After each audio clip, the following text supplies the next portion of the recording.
We have a guest. Tomorrow we're back in the studio for the final show with only the callers.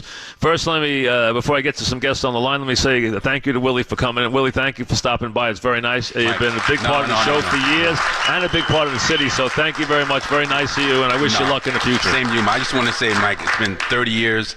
And since growing up in New York, I listen to you obviously every day. I just want to let you know you're the best man. And I appreciate your friendship, and thank you, Willie. Best luck to you. Thank you. Willie Randolph, everybody. Thank you very much. All right, let's get to our next guest. Welcome. Thank you, Willie. Mr. Francesa. Yes. It is Mr. Trost from the New York Yankees. How are you, sir? Oh, Lon, how are you? Welcome. Nice to talk to you. I'm doing well, and I did want to call in and wish you the best. Wherever you go, whatever you do, you've been a mainstay of New York sports talk, and I certainly believe and everyone should appreciate what you've brought to the city over the last 30 years. You're one and only. Sports talk started as early as 64 with Bill Mazer, and believe it or not, John Sterling in 72, but for 30 years, you are the man. Well, Lon, thank you. I know I appreciate it very much. You've always been there whenever I needed you for anything. You've been great. You've always been very considerate to me about anything, and I appreciate it. And it's an exciting time for your team right now. Very exciting time, as a matter of fact.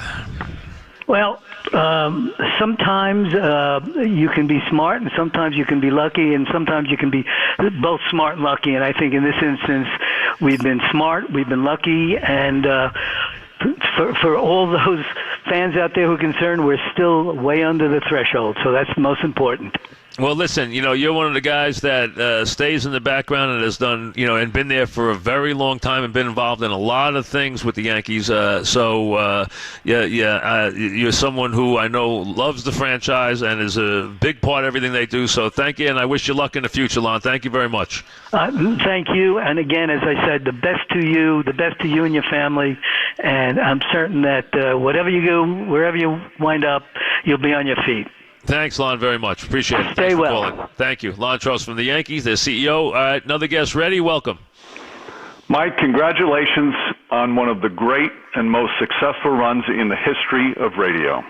Thank you, Breeny. And this is Mike Breen, everybody. So the voice of the Knicks and Bill in White Plains. And you followed me this morning. I was busy this morning with my kids, and I said I want to go back because I knew you were coming up at 8:30, and I wanted to hear. Did you do Bill this morning? No Bill this morning. Just played myself. But I have to tell you, now I've lived in New York my entire life, and I've always been kind of a radio junkie. And I hope people understand what you've done. To do it for as long as you have done, to do it in New York, to do it in drive time in New York, and to do it with a format that very few people believed would ever last, and I mean sports talk, it's really one of the most extraordinary accomplishments in the history of radio, and I don't think that's hyperbole at all. Thank you, Breeny, very much. And, Breeny and I live close to each other. Our families are close, and we've been good friends for many years. But I don't see him that much because he's bouncing around with the NBA all the time, as he is this time of year. But thank you very much. I appreciate it. I have to tell one thing to tell people. When I first started in the business, for some reason, I don't know why, but for some reason you befriended me. And when I didn't really know very many people and was very raw and naive, your support, your advice, your encouragement, I don't know where I'd be without it. And many years ago, I always told you you'd be a great executive producer of a network because you knew what worked on a telecast. So I asked you to critique some of my play-by-play games. And anytime I would ask you, can you watch my game? I'm doing a game this Saturday or this Sunday. You would always give me insight, and you always told me what I needed to hear, not what I wanted to hear, and I can't ever thank you for that. Well, thank you, Brittany. I appreciate it very much. Tell me, how do you feel about the Knicks this year? Give people your expert opinion here. How do you feel about things right now? Is this something they can actually take on the road and improve and really be a playoff threat, or is it going to come crumbling down when they start playing a lot of games on the road? Well, it's going to be difficult on the road, but I think there's no question they're headed in the right direction. The management now has got a real plan. They're putting in place. They've got some terrific young talent, and it's so much fun to see a team that plays together and plays hard. It's still a five-man game, and for most nights, they really play unselfishly together, and they really play hard. And a big game tomorrow night, Saturday night, because Carmelo's coming back. Yeah, and even tonight's an interesting game in Brooklyn. Yeah, in Brooklyn, but I think everyone's going to be excited about seeing that. Even though Oak City has had their struggles this year, it's going to be interesting when he comes. Are you doing that game, or are you away? Yeah, no, I'm doing the game. I'm about to head over to Barclays tonight. And how about Oklahoma City? You Saturday, I'll be at the Garden as well for that. Oh, you will? Okay, I'll be there that night. I'm going there. I'm taking Jack to the game that night, so I'll come over and see you. Great, and the best part for me with all this is that you only live about 5 minutes away from me. True. And I plan on cutting into your retirement fund by winning some money on the golf course. Well, that's not going to be hard for you to do. It kills me on the golf course, folks. But thank you, Breeny. I'll come see you when I go there Saturday night. I'll come over, say hello. Enjoy the last couple of days, Mike. Thanks, Breeny. Mike Breen, who is a terrific announcer, obviously, the voice of the NBA, and also a very good friend. Do we have another ready? Yes. Okay, welcome. Mike, you can't quit. For selfish reasons, I look forward to every spring talking about NHL hockey for a good couple of months and the Rangers, and it's Joe Micheletti calling, Mike. Hi, Joe. How are you? I mean, you've been great, Joe. Thank you. First of all, you're a very nice guy, which everyone always says. But number two, you were always great because I really leaned on Micheletti all the time during the playoffs. As soon as the Rangers got in, I started calling him. He was on every game. He came on every single game, every time the Rangers play a playoff game. And, always was there to do that. So, Joe, I appreciate that. You lent a lot to the program, so I really appreciate it very much. Well, Mike, I'll tell you this. First of all, congratulations. Thank you. You've had 30 spectacular years of doing what you do is really an unbelievable feat, and I congratulate you and wish you luck in the future on that. And secondly, for us to spend that time together, and I know hockey's not the number one sport in New York, but for you to give me the time and to talk about Ranger hockey and playoff hockey and everything that was going on in the sport for a good couple of months run, and it was really just a great deal of fun. And I can't tell you how much I appreciate being a part of your show and for the time you gave me to talk about the game. It was a lot of fun. I'm going to miss it, Mike. I really am. Well, thank you, Joe. I really, we leaned on you a lot, so I thank you very much. You never said no. You were always on with us. So I wish you continued success, and thanks for being a part of the program and helping the program through the years.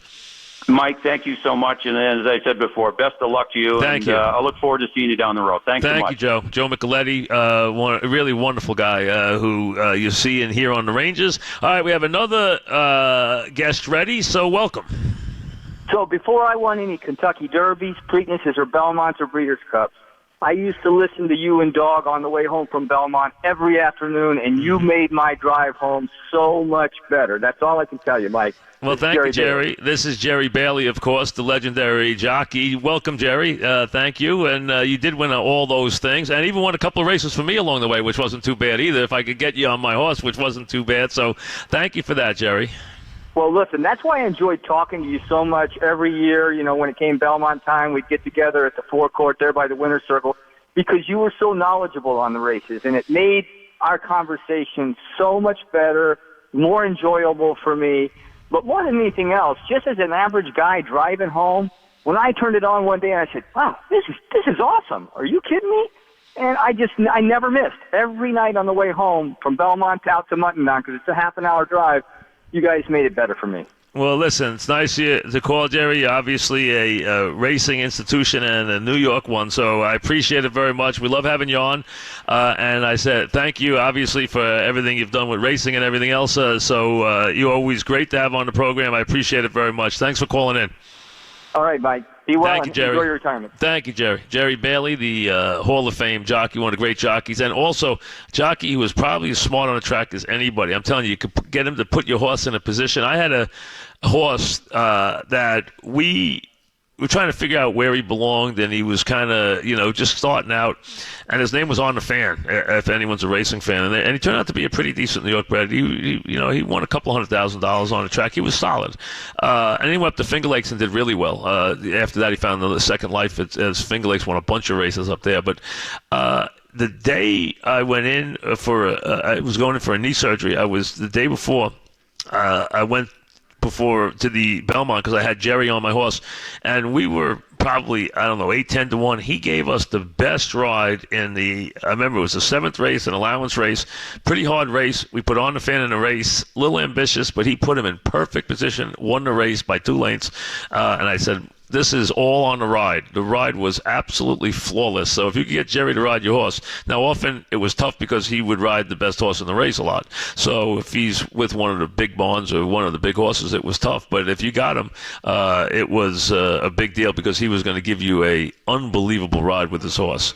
All right, one more, and then we'll break. Welcome. Hey, Mike, it's Brian Cashman. Just calling to thank you for allowing me to be part of your family for all these years. Well, thanks. It's been a wild ride. Very much. That's really nice. Yeah, and thank you for the kind words. I heard that they've been playing on the station the last couple of days, which I heard, and you have been a busy man. I'm telling you, you have been everywhere. I mean, it is really crazy what's gone on since the stand thing. I mean, you've been front and center for a bunch of days here. Well, it's we're always trying, but you're always there to cover it one way or the other, so you'll be missed. And thanks for everything. It's as part of the family member, we've had good times, we've had fights, and all that good stuff in between. But it's always been fair. You know what's the best thing, seriously, about you, and not just on my show or with Dog or even any other show.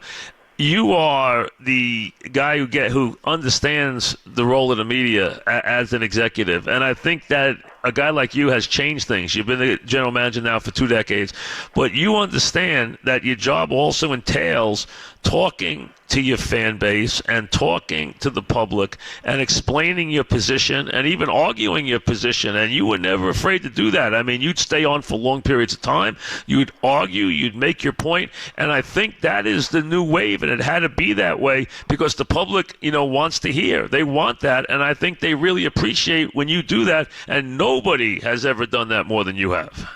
Well, you've given us all a platform from the fans calling in or listening to try to get to the down and dirty of every passion of theirs, which is obviously New York sports. So, I feel honored to be included in obviously your success by being invited to participate in the show and sort of fight on the show.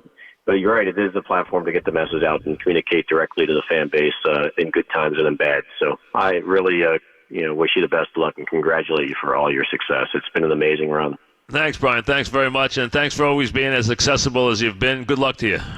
Thank you. You too. All right, Brian Cashman, obviously the general manager of the Yankees, back after this.